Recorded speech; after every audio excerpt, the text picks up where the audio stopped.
O lobo mata a un pequeno poldro nos montes de Baroña, en Porto do Son. Estes ataques do lobo son frecuentes cada ano nestas datas, en que comeza a época de cría.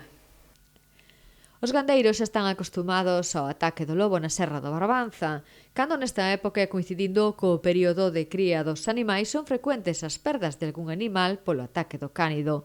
Porén, non deixa de ser un disgusto unido á perda económica que supón.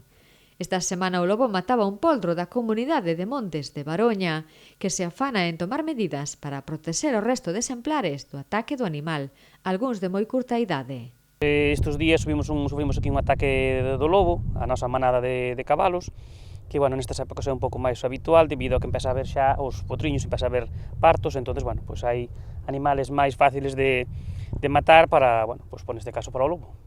Claro, é algo habitual nestas épocas. Nesta época é moi habitual porque, empezan os partos nos animales, nas bestas sobre todo, e, os lobos tamén necesitan, tamén as súas cremadas necesitan alimentalas, entón, é máis frecuente que haxa esta incidencia aquí onde estamos, sobre todo nas zonas máis próximas ás xans do Barbanza.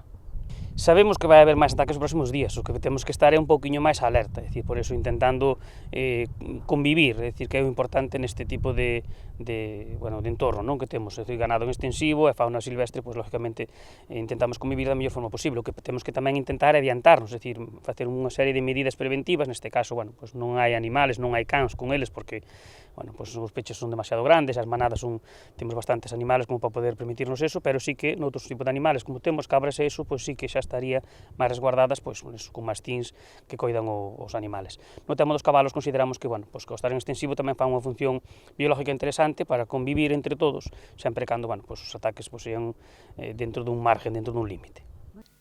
Lobos e comuneiros conviven dende hai séculos nos montes galegos. Os comuneiros coñecen ben o modo de vida dos animais e por isto adotan medidas de protección do gando, como é o cambio continuo de parcelas e mantelos en fincas pechadas. Así e todo, saben que sempre se produce algunha perda. Esta semana empezaron a nacer, por eso se nota máis, agora tamén temos que telos un poquinho máis controlados para evitar os ataques do lobo, e sí que se notou xa un pouco, que os partos foron máis generalizados. Neste momento, sí, hai moitos animales que están preñados e xa empezan a parir. Hai en torno xa uns 20 potros que naceron xa neste ano, pero, digamos que este mes é a época fuerte de nacementos dos animales.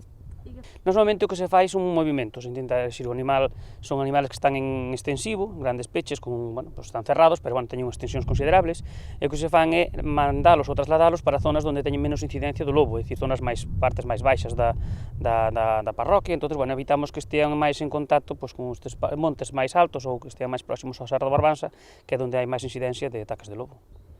Dende Medio Rural contan con axudas para as perdas producidas polo ataque do lobo, porén non se contempla a perda a longo prazo dunha cabeza de gando que tería trascendencia e aumentaría as unidades de cría. Por parte da Consellería de Medio Rural hai unha línea de axudas que minimizan o impacto que hai destes ataques de lobo. Entón, hai cuantificado unha partida económica que vai en función do animal que mata, se é macho ou se é femia, máis da edad que tiña o potro, ou se incluso por se é ferido no que pagarían os daños. A cuestión é que, económicamente, non digamos que pode dicirse que compensaría ese daño, pero na realidad non, porque a pérdida dun animal generache pérdidas nun futuro. É dicir, ese animal que morre, que é atacado un lobo, o ano que ven podería ter, ou dentro dos anos, podería ter unhas crías, e daí tería máis valor que o propiamente económico.